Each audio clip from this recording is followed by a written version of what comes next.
Hey, Richard. Um, Yep. so tonight, the thoughts I was having just before our session was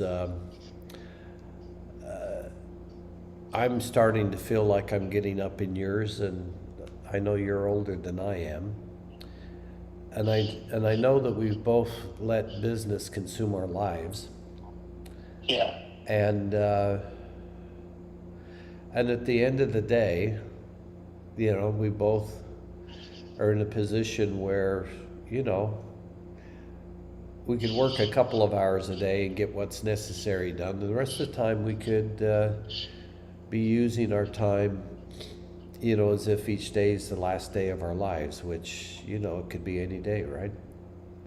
Yeah.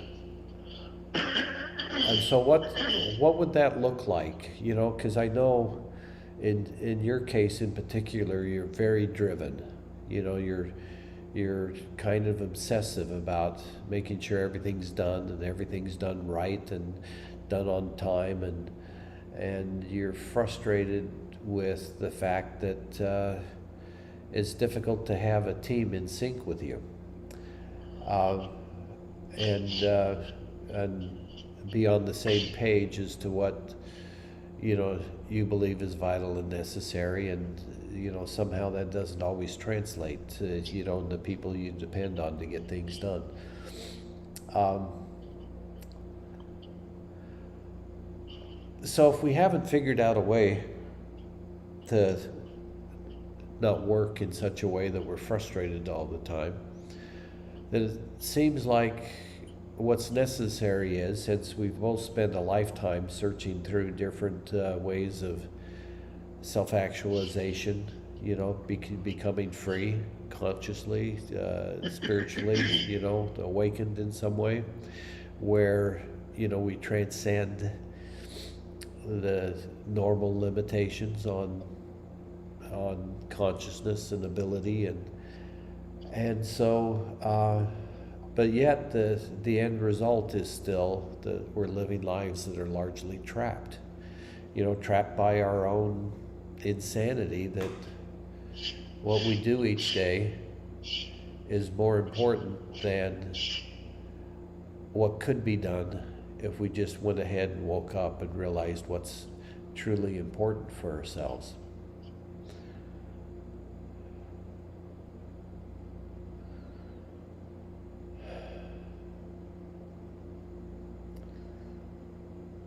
And so that's what I'd like to explore with you tonight is is there something that we can do that will fundamentally shift our reality so that we transcend the mindsets, the belief systems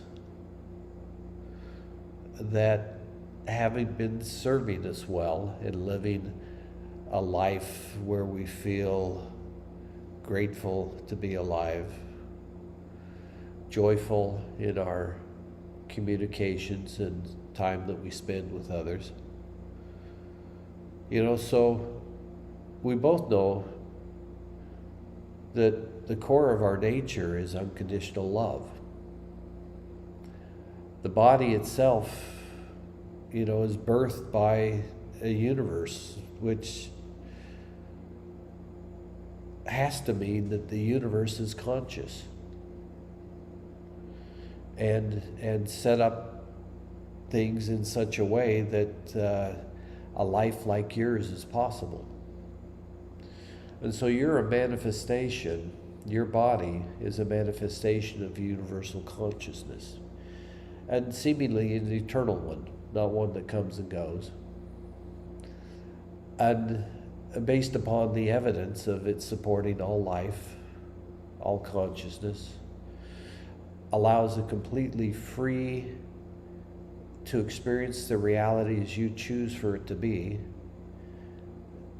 to learn what you want, to say what you want, to feel what you want, to identify in any way that you choose to limit yourself and condemn yourself and curse yourself into nearly complete insanity. It's all okay here. And that might be difficult sometimes to figure out why an unconditionally loving, compassionate creator consciousness would not give you a little better direction on how to be here as your authentic truth, your divine nature. And I know with your faith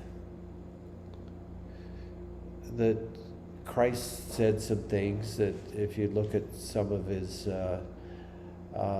really core statements, when they accused him of blasphemy, he said, "Does not your scripture state that ye are all gods?" And then at a later time, he said, "The kingdom of heaven lies within you." Now, I heard those words my whole life, but did I ever once say, "Oh, okay, thanks for the pointer," because I don't feel it. I don't see it. I don't hear it. I don't know anybody else who does. But, your life made an impact that's reverberating thousands of years later. So maybe I should take you at your word and close my eyes and bow my head and say, thank you. Thank you, universe. Thank you, cosmic consciousness. Thank you, whatever it is that created this set of circumstances such that I can be alive and perceiving through this body, even though I've so over-identified with the body that I don't think about anything else except how this body can benefit from whatever it is that I'm doing.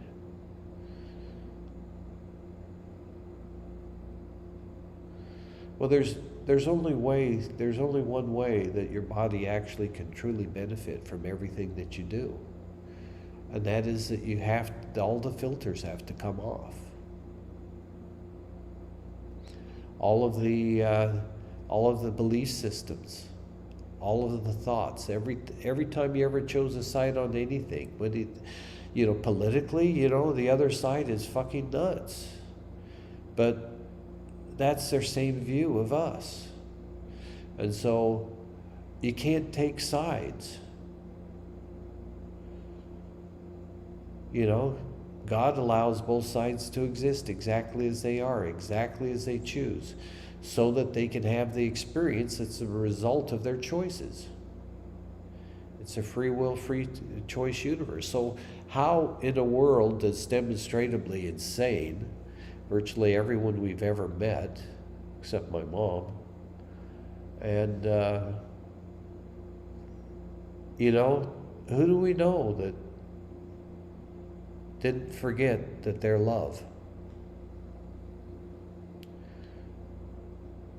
That universal consciousness that supports all life and all expression and all reality, that has compassion despite the traumas and tragedies of what it is to be alive as anything. Our consciousness is here, and it's a free will universe. So we chose to be here. We chose to experience life as we have. And the cool thing is, even if it's our last day, even if it's our last hour, we can choose to open into a self-realization of the truth that sets us free. And that is our unfettered consciousness, the one that's can't be told from being any different than a universal presence, a universal consciousness that permeates every aspect of reality and says, here you go, have the experience you choose.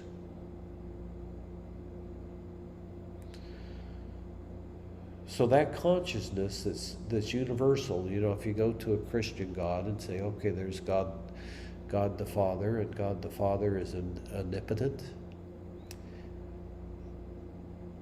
So he's all powerful. He's omniscient. He's all knowing. And he's omnipresent, which means God is everywhere. So you, in the form of your body, are permeated,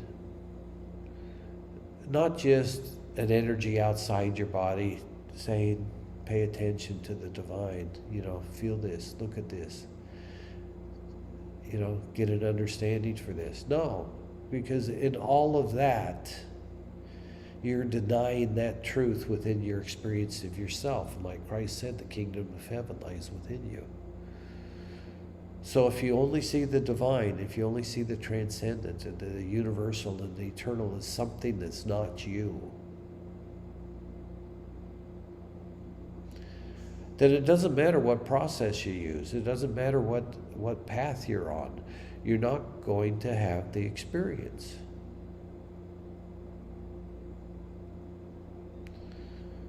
And you put a lot of effort into knowing everything, into understanding it, life. And the funny thing is all of that was good in so many ways, but ineffective in achieving what your desires were for yourself. And so you don't have to judge that. You don't have to regret it. You don't have to feel lost. You don't have to judge the people who sold you a bill of goods that they cheated you. No, look, if the consciousness that permeates every organ, all your blood, if that consciousness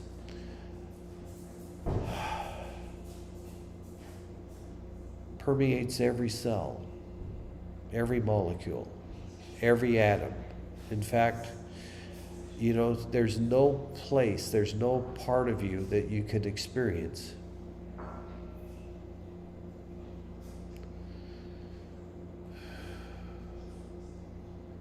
that isn't permeated in every way by an eternal, universal, unconditionally loving consciousness. And so all there is that. That's it. It's in everything. It's what animates everything. And somehow in this program of free will, everything that exists, one has chosen for their consciousness to be there as that, and then two, to experience the characteristics of what that manifestation is.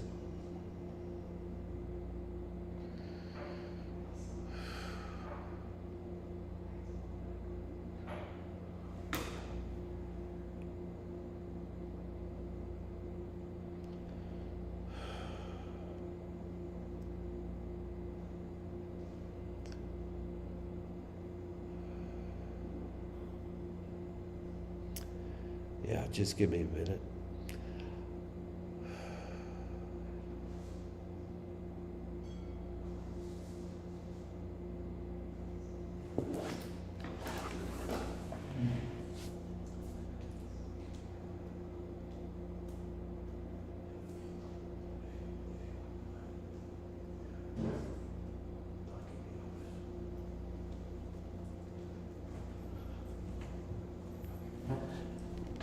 Okay, sorry, Richard, I'm back.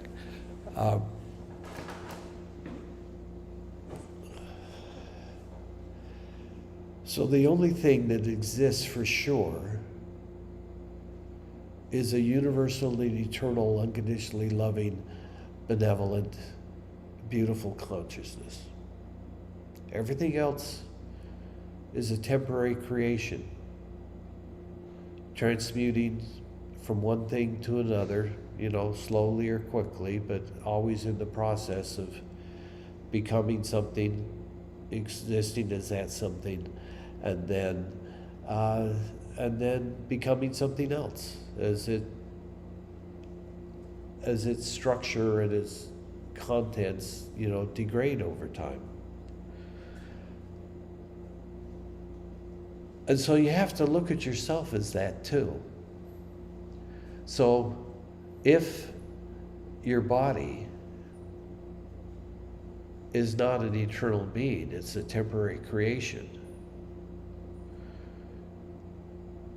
and you are permeated, that physical structure is permeated by an unconditionally loving consciousness that is actually what's real and true about you. Everything else is made up.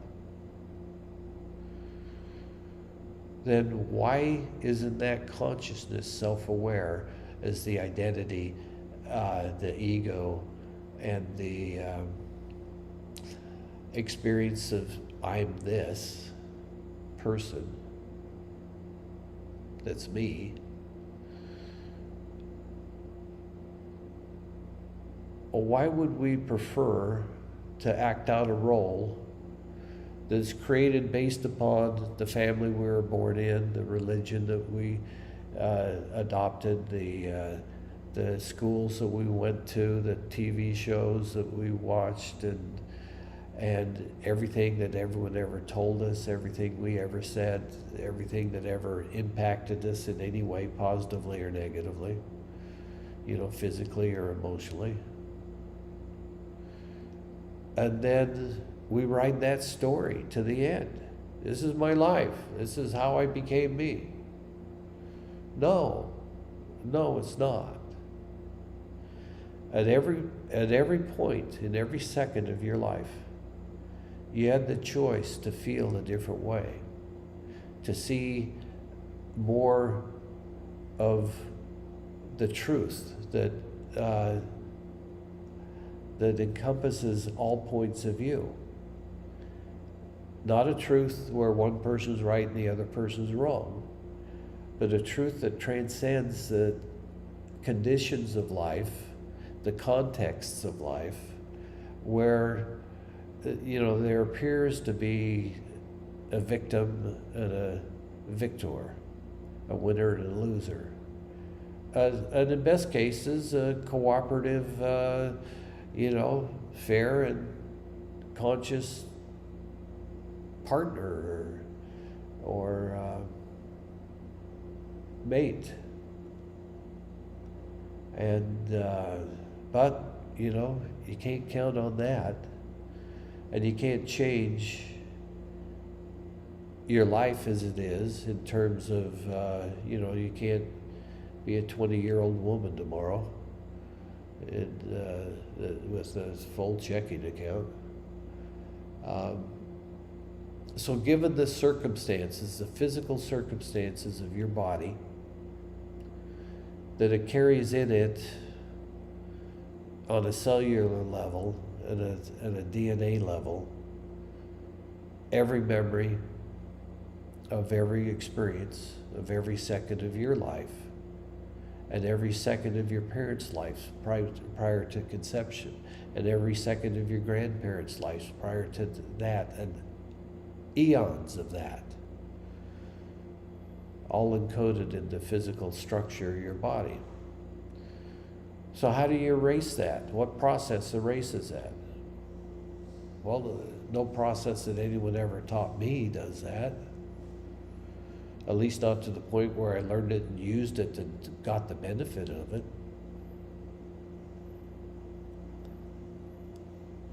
But what actually does it? What actually resets your hard drive? What actually receives you with open arms and a love so irresistible that you can't hold on to ideas or beliefs or grudges or hatred, or you can't hold on to your dissatisfaction with life, and you're left with an overflowing heart of gratitude and bliss and enthusiasm and a desire to experience every moment of your life with amazement. So it doesn't matter what your relationships are. It matters who you experience yourself to be. That's it. The responsibility for your life being the way that it is, if it could be more than 100%, it would be that. But it fills every digit out to infinity in percentages of being right there at exactly 100% responsibility. And this would be a little blasphemous saying that, but I think that's why Christ took upon himself the sins of the world. Because he realized that he had really only gotten totally free the week he died.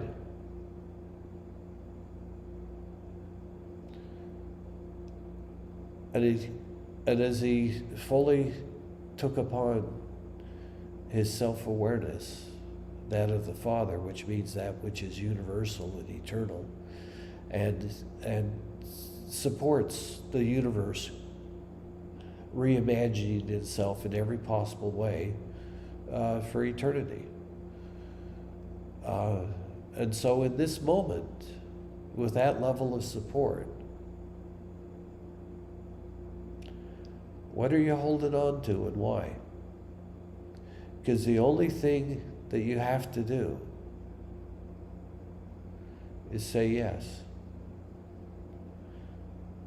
But it seemingly can't be done. Because saying yes means that the entire story of your life will be over. And it'll be replaced by the truth that sets you free,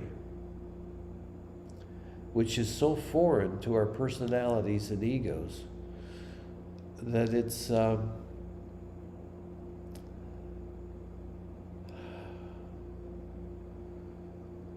impossible to imagine who we'll be and if we'll ever come back when we walk out the door of wherever we were the moment that we said yes. And actually, in that yes, we opened to receive a transformative experience that would leave nothing but truth left.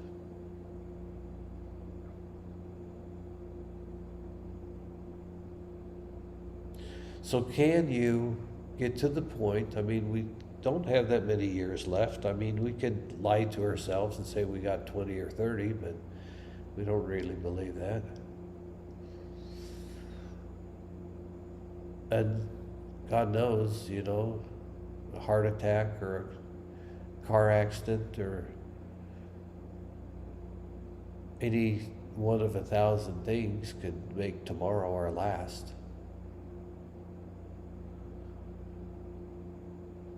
So, seemingly then, let's repent in the last moment of our life and say yes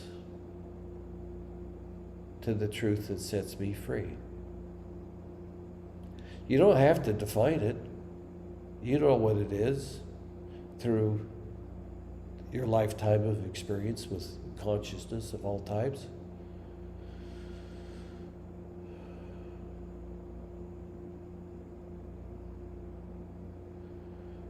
But you're saying yes to, you know, I don't know how much of your personality will be left, but you'll be more you than you ever were before, and you'll love in each moment more than you have in the history of your life. But you can't plan that from here. You can't say what you're going to do after you're enlightened before you are. But at what point do you take the risk of total absolute surrender to whatever the truth is? That if you open into it and receive it, will give you a transmutation of everything that is in the contextual you, the body, the mind, the ego. There's the history, all of the memories, all of the impacts, all of the significances. With those wiped from us, we have nothing left to have a judgmental thought of. And that's replaced instead with a blissful joy that at this moment, this body, these circumstances, a miracle happened. And you said, you looked at that no for that entire lifetime. And you've been noticing how it's getting not so hard. There's a maybe slips in there every now and then. Maybe I could. Maybe I'll be brave enough to open and be free. Maybe I could do that. I'd like to do that, but I'm scared shitless. Because as an ego, all I want to do is predict the future and set up circumstances where tomorrow's going to be really close to today, but hopefully a little better.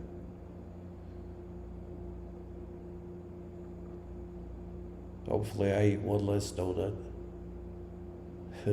Hopefully I get one more smile from people I like, and no negative looks or energy from people I don't. So what is that thing that why would Christ, to get back to that subject, why would Christ take upon himself the sins of the world? Because at the point where everything's gone, mentally, energetically, is authentically indistinguishable from God the Father. The Son and the Father are one, right? And if you think about it, Jesus Christ was a human body with God consciousness. That's it. It's really simple. The body was a body. It could have been anybody. It could have been anyone on earth. It could have been everyone on earth. But there was a point in time where he considered the ultimate question. And that is,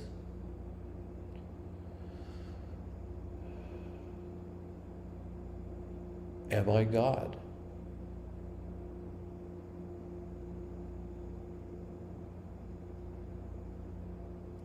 And the answer was a free being, so beautifully conscious that he was irresistible, to those who could see him, to those who could sense the power and the glory of his universal and eternal nature. But being humans, they put all of the significance on it that it's this body. This body is special. His body was just a body. But in that body was an ability to make a free will choice. And he made it. And he received the benefit of everything being different. And that's what's scary. Everything will be different. So again, why would he do that? Why would he reach that state of oneness with God in every manner, in everywhere, in every way it could be possibly measured or quantified or described? describing the indescribable.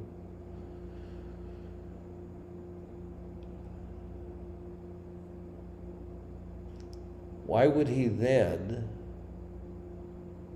take upon himself the sins of the world? I mean, by objective reasons, it didn't seem to work really. But let's say he did.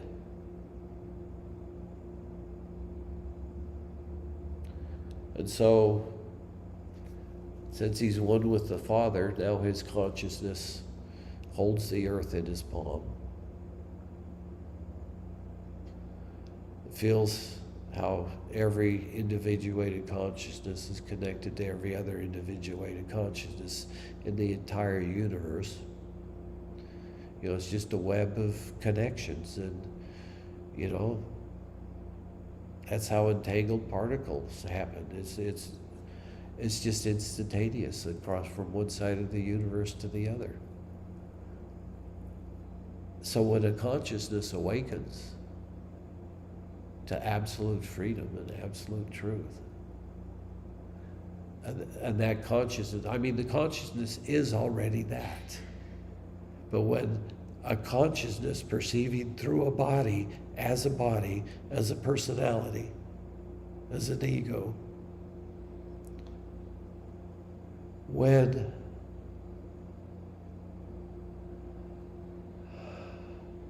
that happens, and the body experiences absolute relief from the suppression that you put it under with your thoughts and ideas and beliefs and words and actions. The body's instantly free from your suppression of it. You're disrespecting it, you're judging it, you're hating it, putting crap in your mouth, putting judgment in your brain. So at the point that Jesus transcended, he went below them all, which means he understood Satan in every possible way. And then he transcended to the oneness with the Father in such a way that you couldn't distinguish between them. If you've seen one, you've seen the other one, right? I think it says that in the Bible. If you've seen me, you've seen the Father. And again, omnipotent, omniscient, omnipresent, which means there's no difference to the presence of God in Jesus' body than yours. The only difference is your free will choice. Your unwillingness to say yes to, I will follow Christ's words, and I will open to experience the kingdom of heaven within my own body. I'll say yes to that.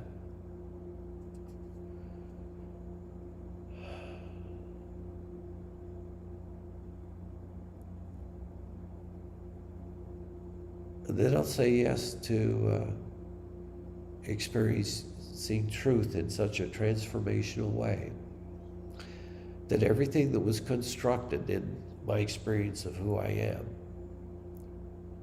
in lower consciousness, in any sort of limiting self-awareness, any sort of antagonism to or from, anything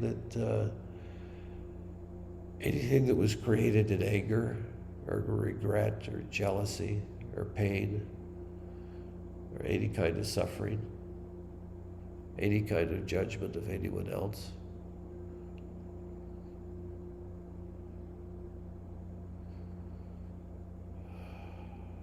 That's what you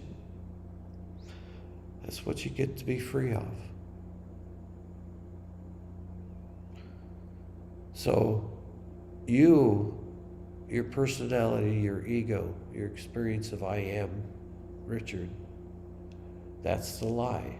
It's not true. You're not real. As real as you are, the game you're playing is going to end and end soon.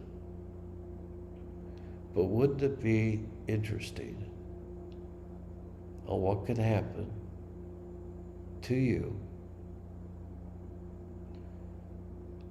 if you use that bravery, that determination, that ability to confront anybody on anything that you have?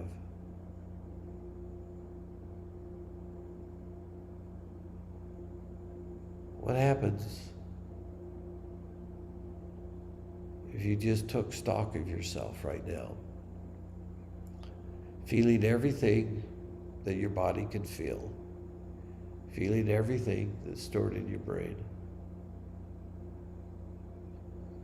feeling everything that your body keeps as cellular memory for the eons of life that preceded you, that have their life continuing as you.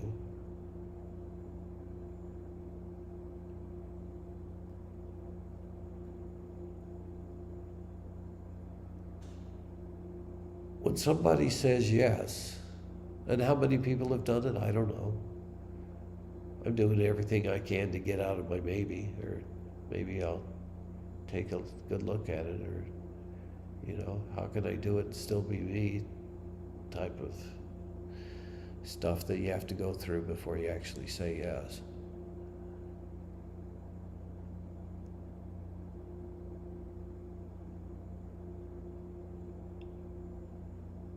So imagine all of your intelligence, all of your strength, all of your abilities, everything that you've built up to be someone, to be somebody, to have some things. And all of that thought and all of that effort to achieve the things that you did or wanted to and didn't. And feel how much effort and energy that was.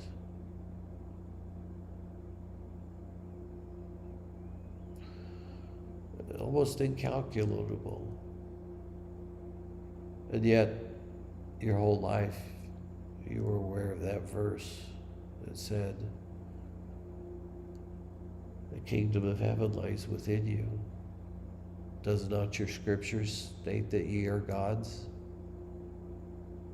If you've seen me, you've seen the Father. And the best one he saved for last. Greater works than I have done will ye do.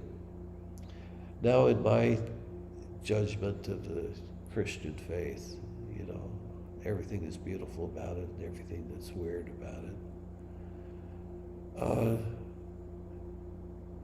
If Jesus said those words, then what did he know about you?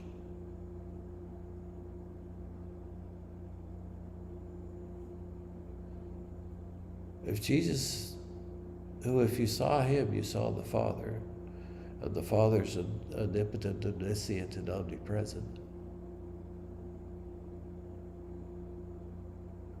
And that was directly experienced in totality in a human body. And a human body is just a body. The body's not fucking important. It's just a life that comes and goes. It's the consciousness that's important.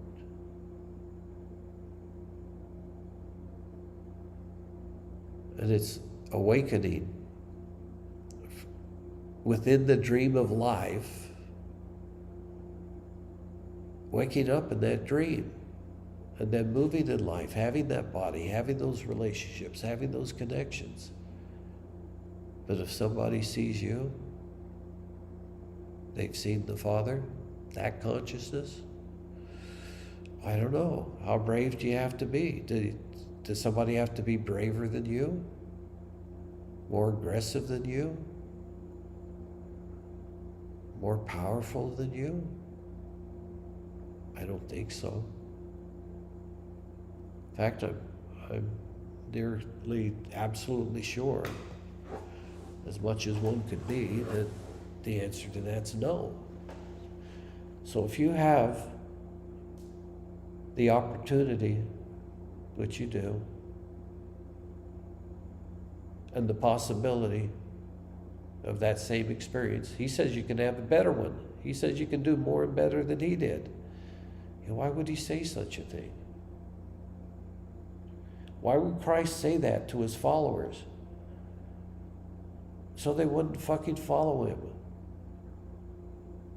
So that they would say, oh, I get it. Oh, okay, got it. I just woke up, thank you. And then go on about their lives. But in a divine way, in a loving way, and with compassion, and an ability to be a literal walking miracle. I'm sure he's shut that down in various occasions so that people could continue following their fallen natures and plot against him and crucify him and stuff. You know, it wouldn't have been a story if he had allowed himself to be omnipotent, you know, indestructible. But we needed a story. We needed an example. We needed a prototype. And that's what he said in those words. I'm the prototype. I'm the first working model, or at least the one that's in front of you right here, right now. You know, there might be 100 more or 1,000,000 more, but in your frame of reference, in my frame of reference, it's you and me talking on the phone. So nothing else is real. Everything else is just a memory or an anticipation. So what's real is two friends talking on the phone and contemplating what's fascinated them both their entire life. And that is the infinite possibilities of what can be experienced and known and understood and created and implemented. You know, what are the infinite possibilities of life that would remain in your life, given the condition of your body, if you said yes and stayed open to the degree that Christ said yes and stayed open and allowed himself to be transformed and to transcend the human condition and move into a universal consciousness, a wholeness, a completion instead. So he said to a whole group of people, yeah, you guys are going to do better than me. You know, go get them. You know, don't forget to say yes first. Maybe that got left out. I don't know. Maybe people had to be told that they have to stop saying no. Because the only reason that you're not God consciousness right now is because you said no to it right now. That's the only way that the structure of a human consciousness can be maintained, is to say no to the change.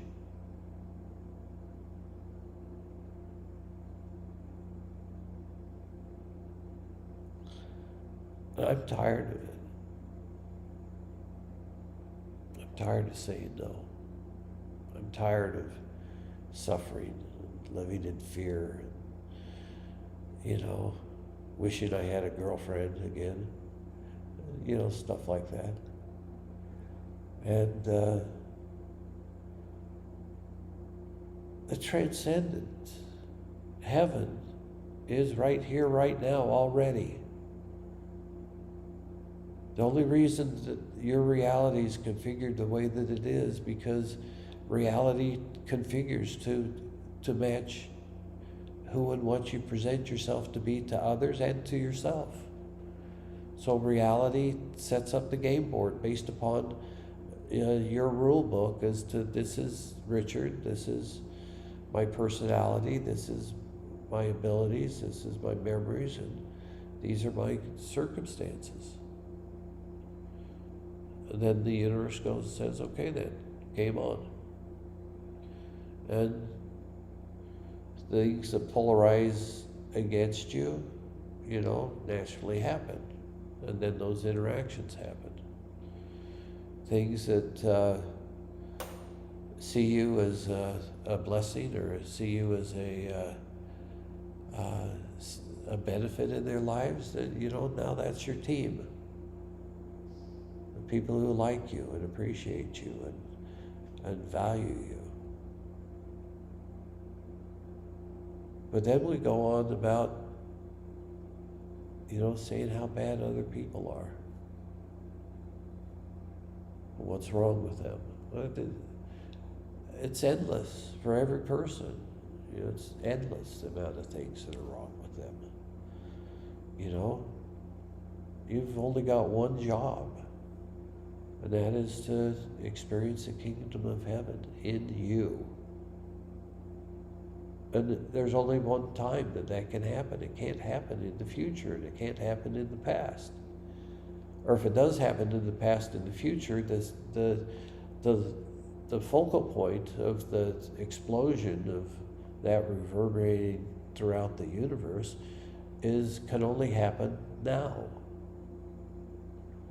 So how close can you get to a yes right now and feel what happens to your body? Just the contemplation of it. What would it be like if I said yes? How would my body react to it?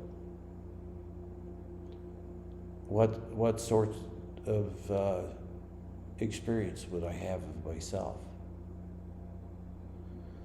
How much of my reality can maintain, and why you're wondering why you'd want to maintain any part of your reality, I don't know. If miracles become something that happens around you, then what do you really have to do except not fall in consciousness again?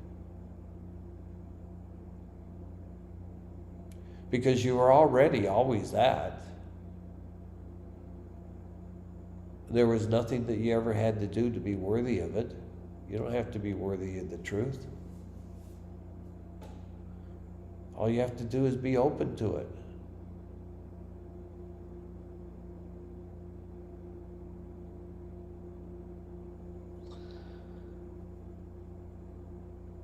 And is it forever going to be impossible to open and receive and transcend and be one with the Father? We'll say one with the Mother too. We'll say one with every consciousness that opened to experience the universality of the eternal self.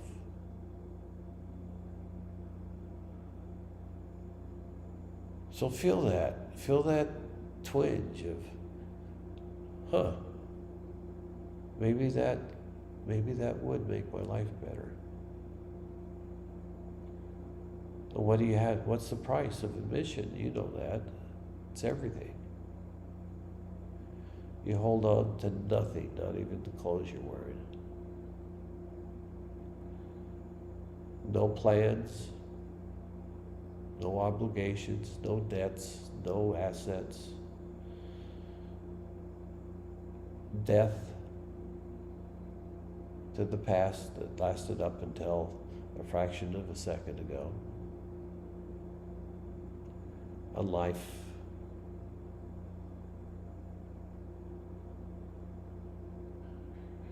in a universal and eternal actuality of experiencing that which always has been that, always will be that, the same way Jesus did, the same way Buddha did, the same way, you know, every woman that, like a Guan Yin or any of the stories of divinely realized beings. They weren't special. They were pretty unique, but they weren't special. It wasn't something that could happen only to them. And that's the message that seems so hard for people to understand and go, fuck yeah, me too. What's preventing you from saying hell yes in a heavenly way?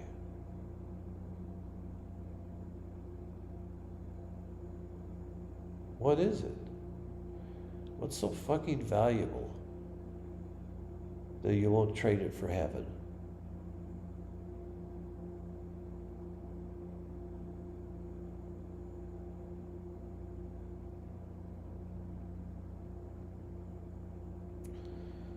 You trading it for heaven is not only going to be a blessing to yourself, it'll be a blessing to everybody who has contact with you and everybody who does not have contact with you. And that's why Christ took upon himself the sins of the world, because when somebody does that, they open up to the network of consciousness of every individuated consciousness in the universe and the creator consciousness that created the universe. There's nothing that you held on to. And you can't if you're opening up to experience that eternal and universal nature of the creator. Christ was able to do it, and he said you could do better. So, you know, don't make him a liar.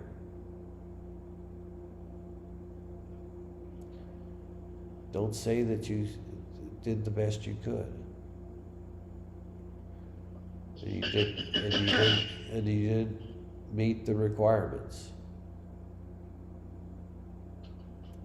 Nobody's doing the best they can. They're all following the paths led by their own admitted unenlightened fallen state of consciousness, you know.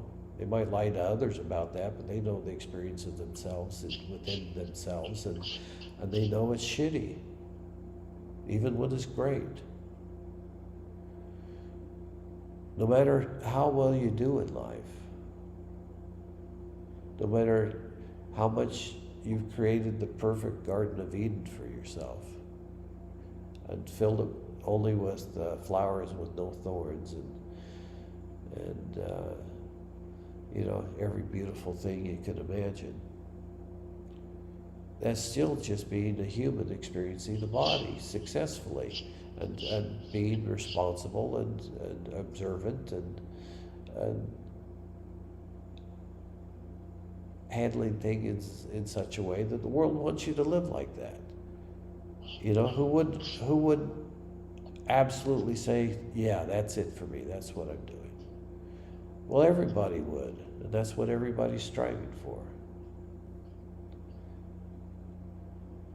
to the best of their ability.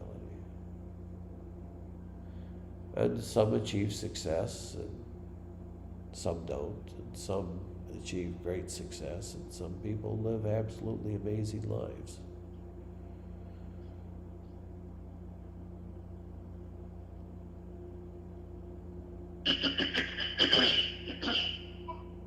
But what happens today when a consciousness, an individual says, okay, fuck it, yes. And you don't shut back down again, you stay open, and you allow yourself to feel a transformation like a fire turning wood into gas, where every thought, every idea, every belief, every defining fact about yourself is on the altar of truth, and the fuel for that fire that's just raging is everything that's contextual, everything that's right and wrong, good and evil, true or false.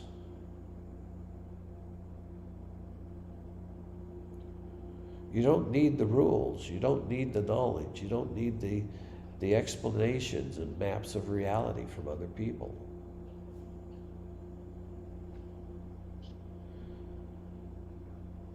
All you need to do is say, oh yeah, that thing.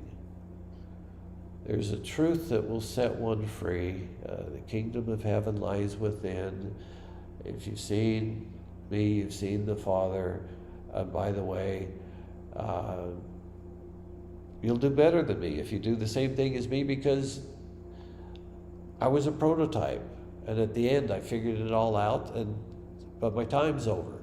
And so you could live longer than a week after you realize yourself the way I did. So you can do more and better. That's how you do more and better. You say yes to the same thing that Christ said, and you stay open and receive the transformation of it the way Christ did. It's pretty damn simple.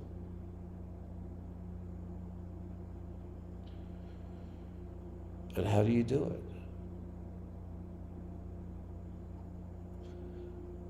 Well, you feel what it is to be you.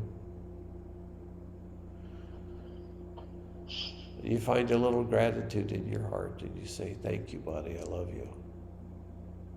I'm sorry for everything that you know I should be sorry about. I apologize. But I've chosen this moment to transcend, to open, to awaken, to be free. And I think that'll be a good thing for you. So I want to work with you now. I want you to communicate to me. If I'm going to put something in my mouth that's going to poison me or make me less than fully enabled to be as conscious as I choose to be, then yeah, tell me don't eat that crap, and I'll set it aside. So open up to your body communicating with you.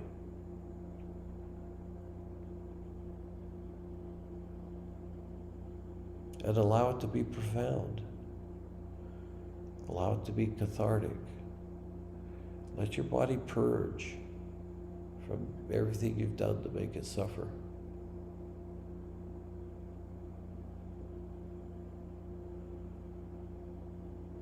And back to Jesus again.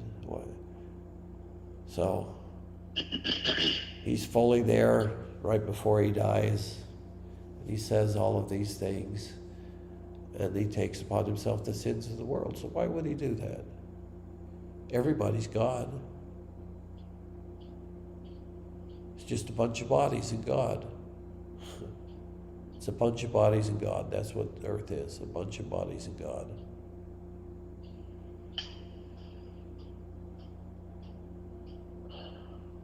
Crazy.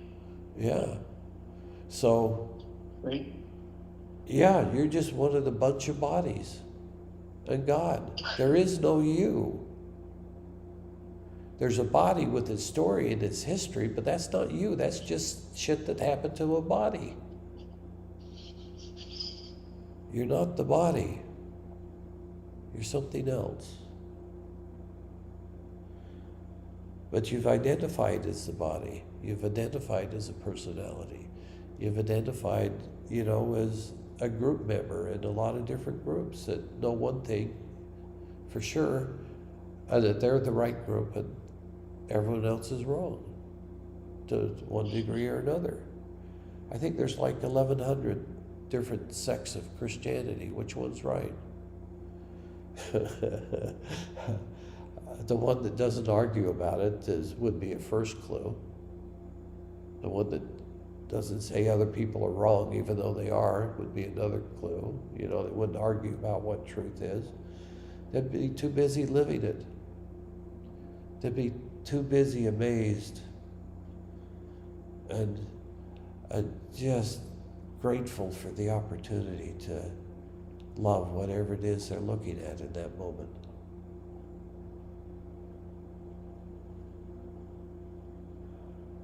That wouldn't be so bad. Even someone who's contorted themselves exactly the way you have. It'd be a beautiful trick. It's like having 4 aces in a poker game when you gave back all the cards or everything you could. You just got lucky. So again, it's God in a bunch of bodies, and one of those bodies 2,000 years ago experienced the body identification, personality, ego, sense of self as being God. Omnipotent, omniscient, omnipresent, miraculous, unconditionally loving, grace, every beautiful thing.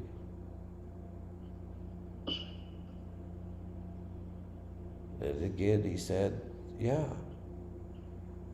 I didn't have a lot of time after I fully got it, and so, do it now yourself while you still got time, while you're not on your last day or your last week or your last month. Do it now and have a life of grace. Have a life of grace, Richard. All you have to do is say yes and open and receive. All right. Oh, am I running out of time? Yeah, we got an hour and 3 minutes, and it was pretty amazing stuff. Okay, so let me finish the one comment. I'll wrap things up. All right. How many minutes are you comfortable with me wrapping it up? How long you want? Oh, I don't know, 5 minutes? Go for it. 5 minutes. We stop at 1:08. Okay. Yeah. I have to. 108. 108, just like the number of beads, right? Yeah. 108. The one truth of infinity.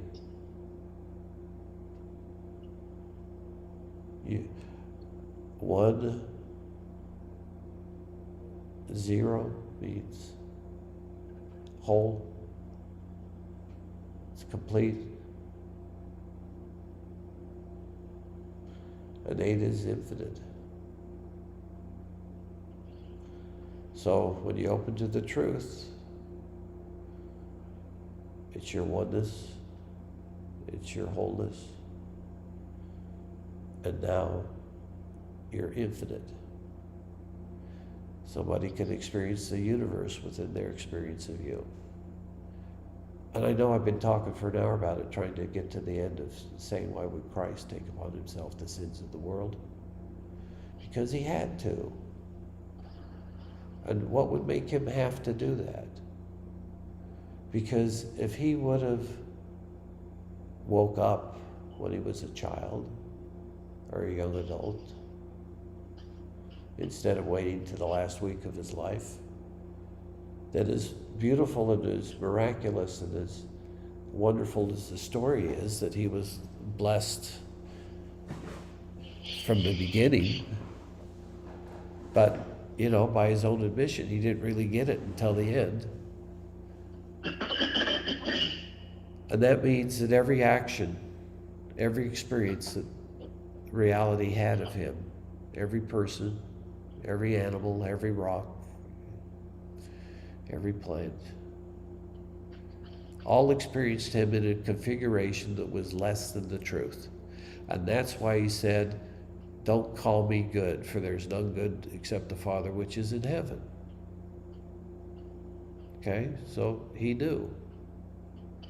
that he was not that, but at some point he was that at the end.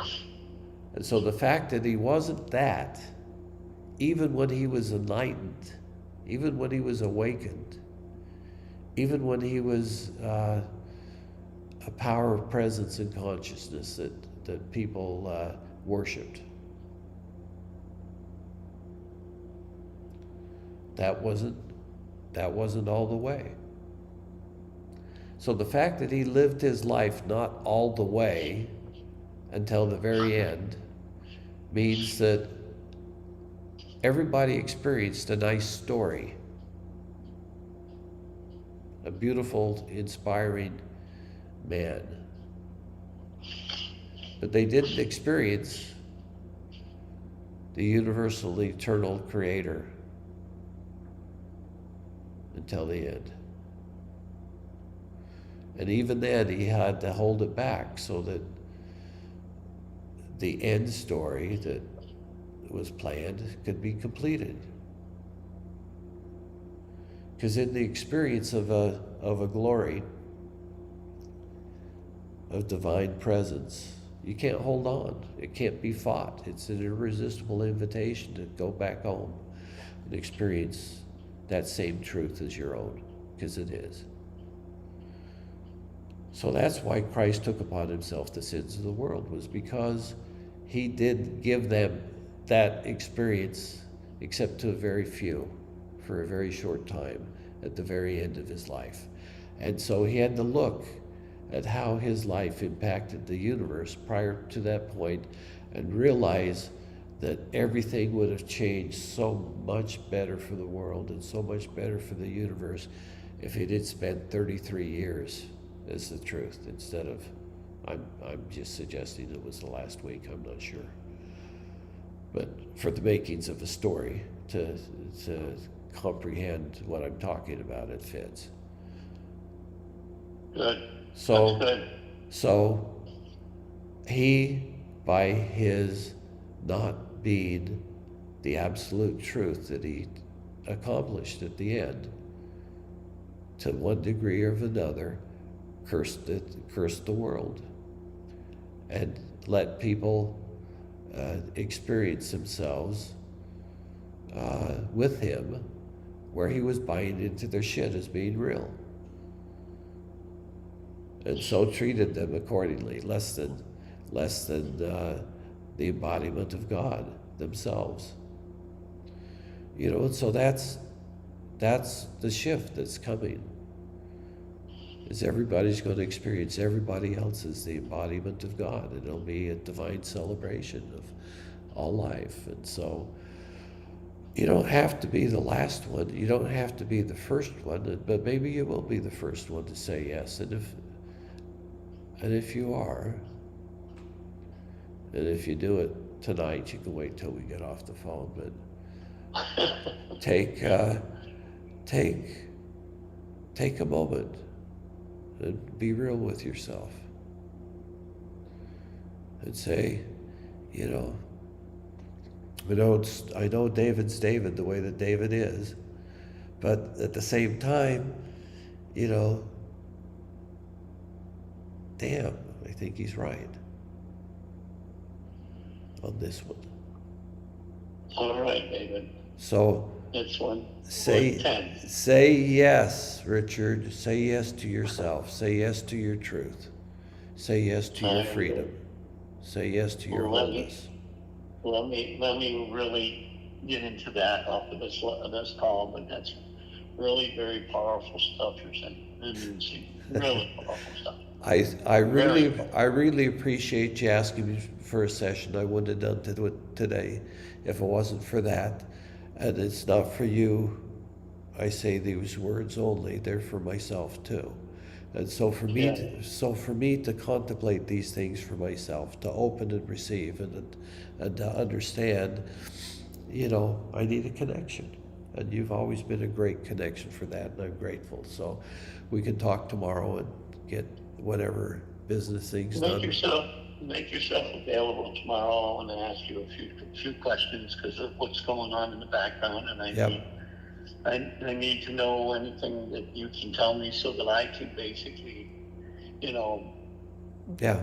be in control like this meeting was. So thank Okay. you. That was pretty awesome. Send me the It video on was that. it was pretty awesome, wasn't it? It was. It was really awesome.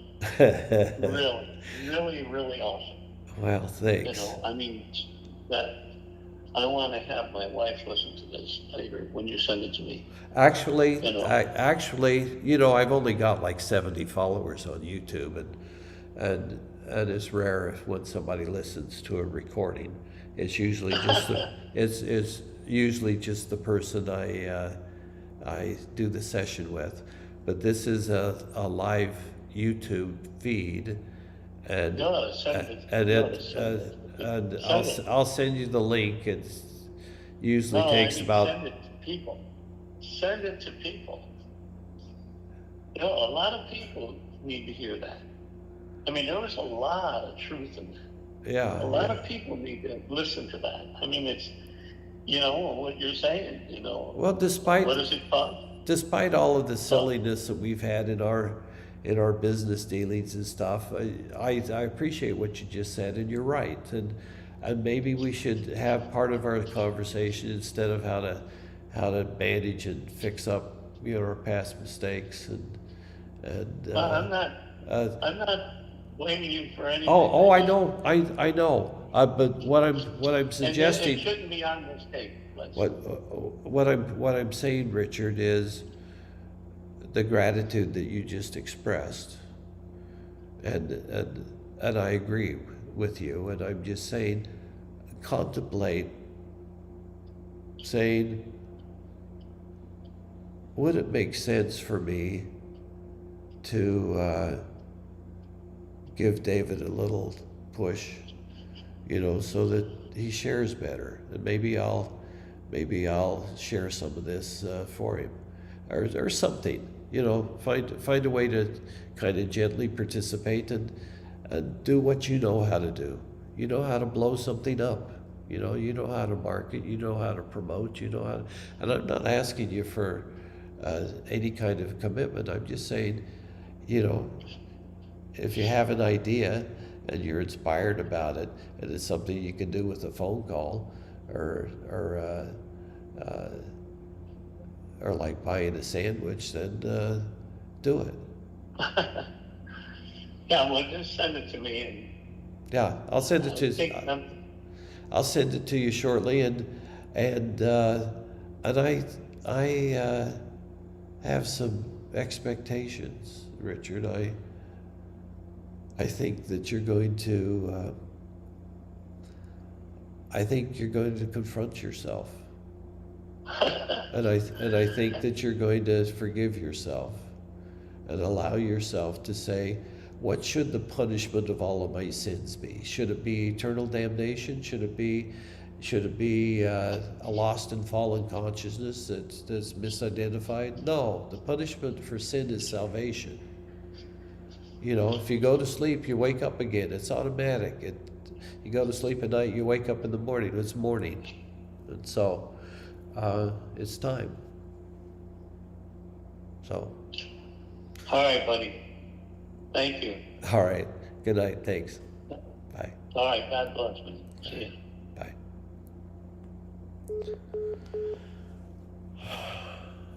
Well, maybe somebody else will watch this. I don't know.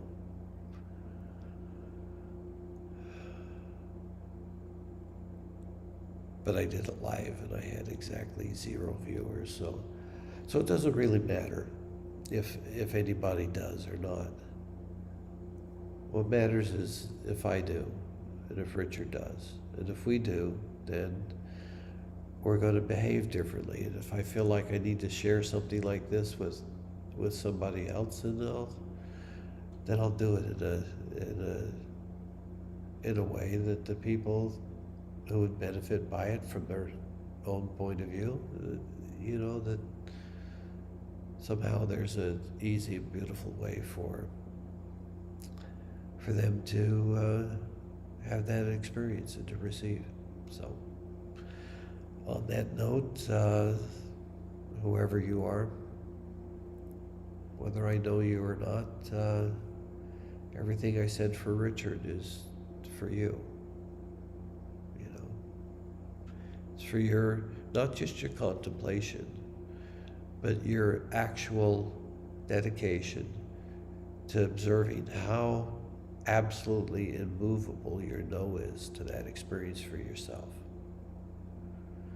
But that if you look at that no, without being upset that you're saying no, everybody's saying no, so no big deal. But look at how monumentally permanent in your consciousness that no is. It's automatic.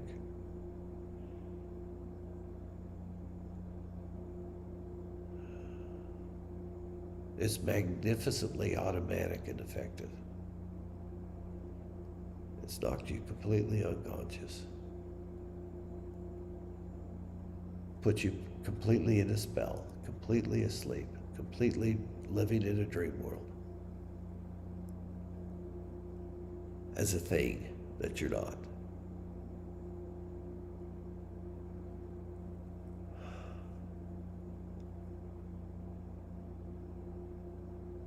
But look at that. Look at it lovingly. What a magnificently eternal, permanent no that has been for you. It was the perfect no. Absolutely effective.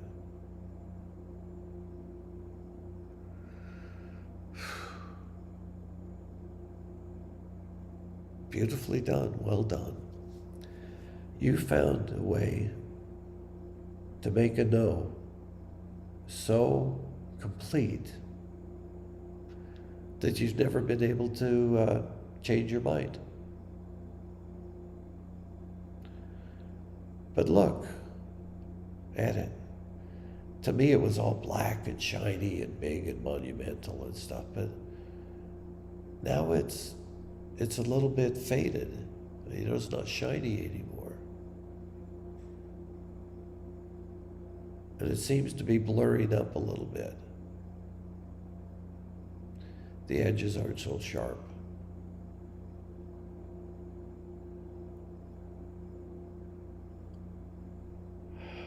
And it's like it's beginning to breathe. You know, that nose coming alive and saying, who created me and why? So that monumental sculpture of no that I made for myself and you made for yourself is now talking to itself and saying, who am I? Why am I this? What's the reason for my being? What's the reason for me to keep being this right now? Is there any good reason for me to be no anymore? Because I'm a little tired of it.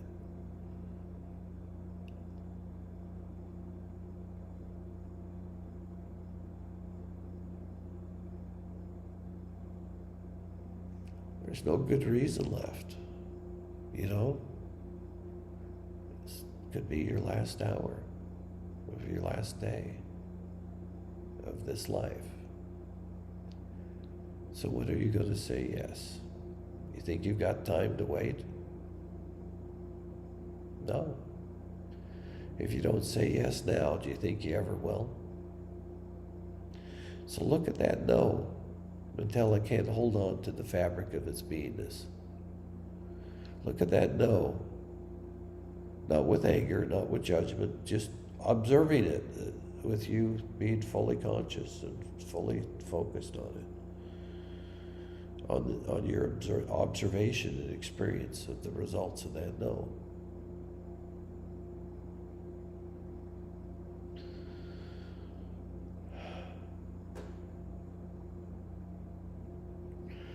Man, it's flipping melting.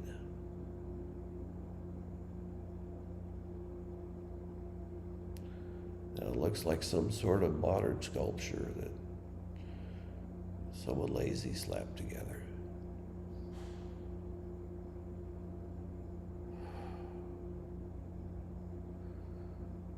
And man, if you didn't know what it started off at, you wouldn't even be able to read it now. So what's happening to your no?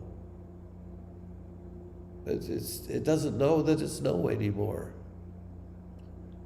It's still there, but it's just kind of a melted puddle of whatever it was that made it.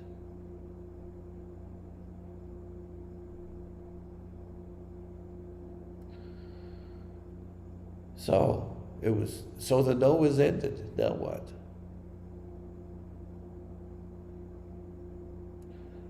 The no has served its purpose.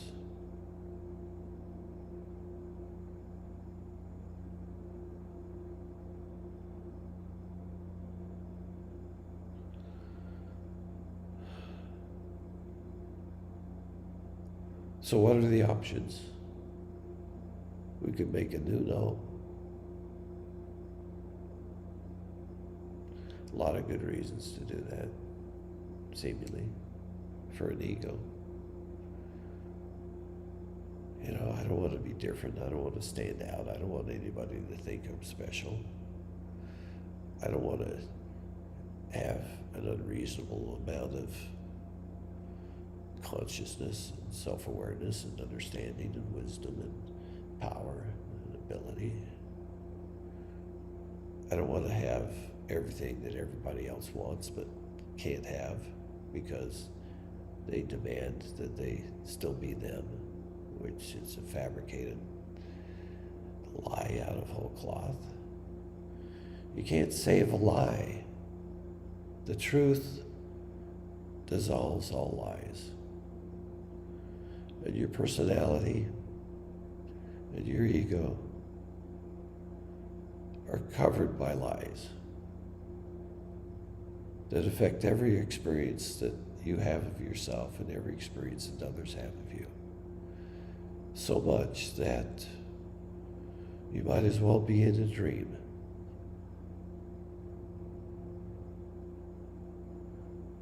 So you couldn't do another no, but why would you? Your no got you a life that you're unhappy with.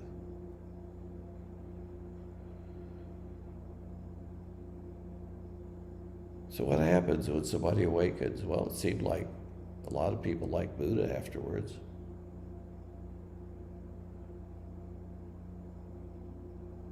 Who else? You know, hundreds of stories throughout history.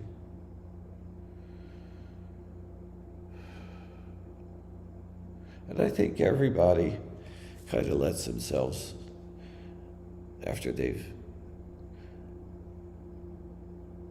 lived that hero's journey and take it to the ultimate point, then what do? Grow old and die? No, you go out with a bang, or a hammer and nails, or a sword, or, you know, you let somebody kill you. The bad guy gets to kill you. And then there's, you know, a martyrdom, a tragic ending to a divine life, which makes a good story, you know. So if Earth is going to be in such a way that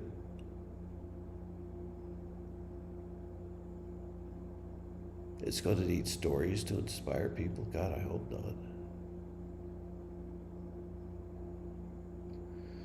Yeah, I think those days are over. You know, it's time for the Great Awakening. It's time for a new humanity.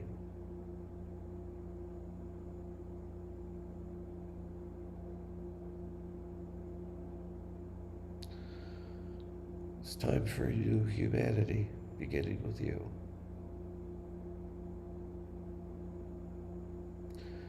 The no's gone. There's not even a puddle left. What there is free will, free choice. Nothing holding you back from what you did before.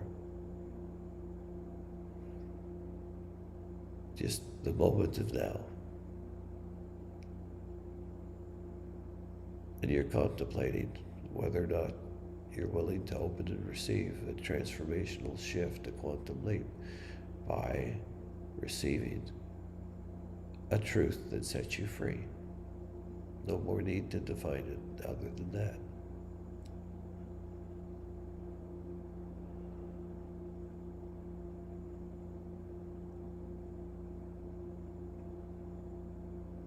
So there's no yo. There's no no. Can we take baby steps? Will that make it easier? I'd say maybe, maybe. Let's open up enough that we can begin to have an understanding of what a yes means.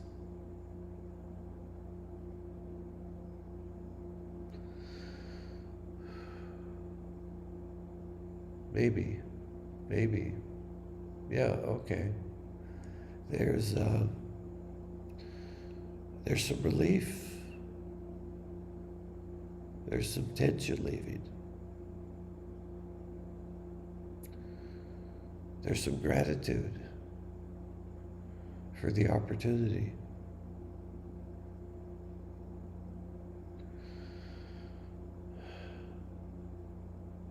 Maybe I will. Maybe I should.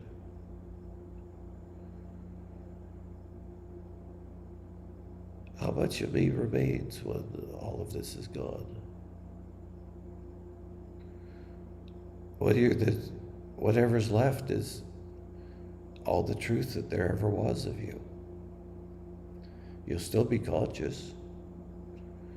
You'll still be an individuated consciousness. You'll still be operating a life form, a human body.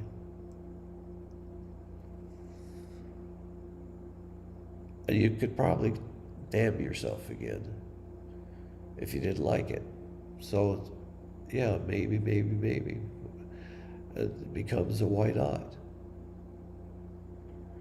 Maybe I will. Why not? Yeah, I should. Do I have to prepare for it? No. Do I have to wait for somebody else? No. Do I need permission from any other point of view? No, not one. It's all you. It's your place to choose. And your right, your obligation. Choose the life that you want. And if you choose to end the old one and open up to the infinite possibilities of life that would be available to one that said yes to the universe and eternity.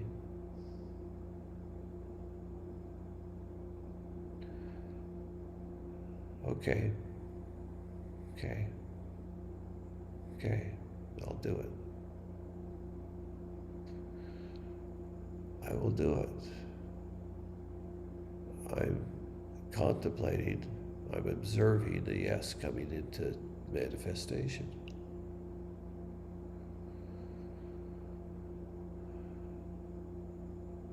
Why not? Why not let yes happen? Why not let yes to truth come into being for you? Why not just look at it and watch it manifest? Yes to truth. Yes to life. Yes to freedom. Yes to miracles. Yes to wisdom. Yes to bliss. Yes to compassion. Yes to magnificence. Yes to beauty. Yes to love. Yes to freedom. Yes to that for everyone and everything, everywhere, all the time. That way it doesn't make it special about you. Whatever you open to, just like Jesus. Hey, the water's fine. Jump on in. Here's how you do it. Okay, now go do better. I didn't have enough time to practice.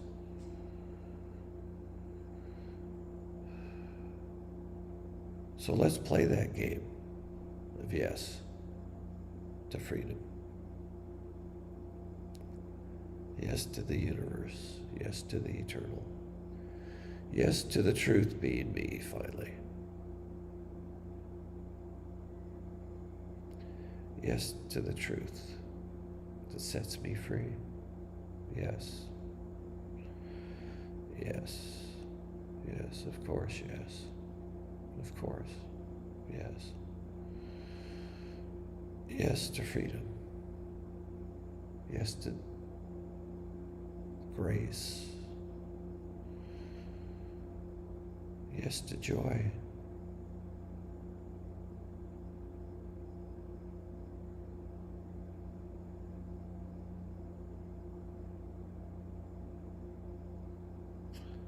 Then open and receive it. Allow for the transformational shift to be you.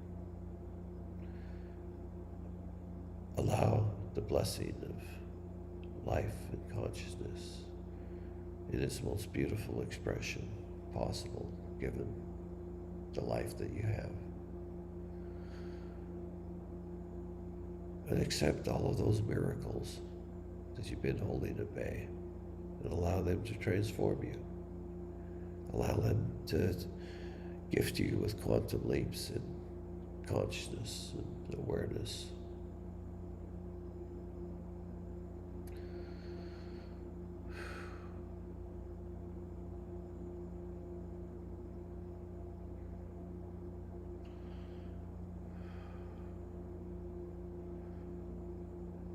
And the same thing for everybody else, your mate, your kids, your brothers and sisters, your parents, your grandparents, your great-grandparents, and so on. All your friends, all your enemies, everybody on the other side of every cause that you took a position on. Yes to freedom for everybody. Yes to wisdom for everybody.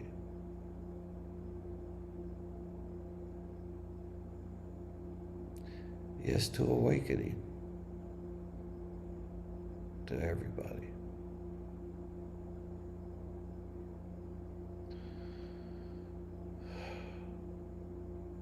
And yes to all of that for myself.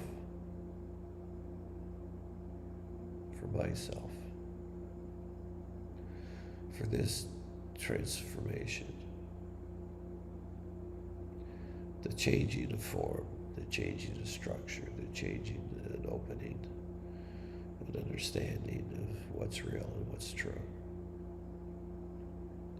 As the truth of who I am. You as a graceful, kind, loving, compassionate movement of universal awareness and eternal love.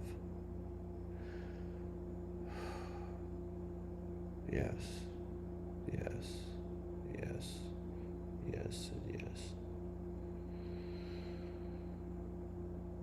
And then open and stay in that opening.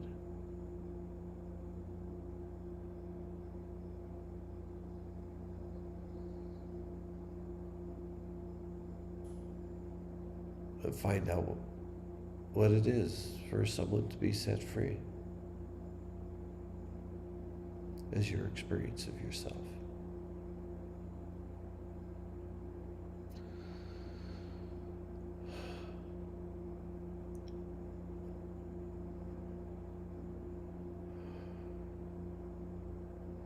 And if you're someone like me that has held on to so much stuff that it's such a big shift, just let whatever you're holding on to tightest, let that go. Relax your body, relax your mind. Let down all your defenses. Let down all your skepticism. And just feel. Feel everything that wants to transcend in your body. And let it. Just don't stop it anymore. Just observe. Observe how everything, every way that you experience yourself, that all aspects of it are transcending. All the lies are fuel for the fire of the altar of truth.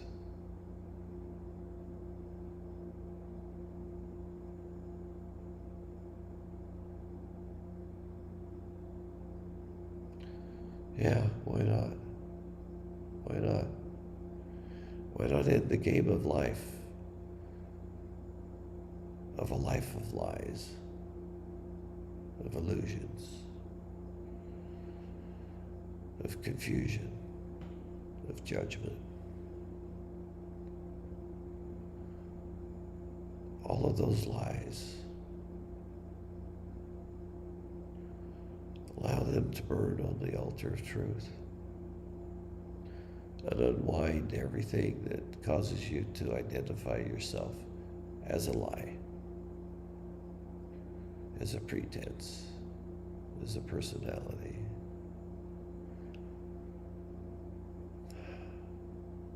And find out what's real and true underneath all that. Find yourself, find your truth. Realize the divine is you.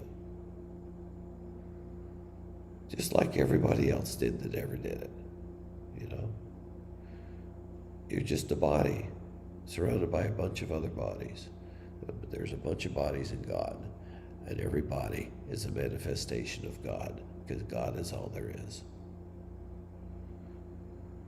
But each body gets to choose. So say yes. Say yes until you don't have to say yes anymore for things to keep getting better, because your yes has been actualized as a living, breathing, graceful expression of the divine, of the eternal, of the universal, of the loving wisdom of the Creator. I think I said everything I needed to. It's time for me to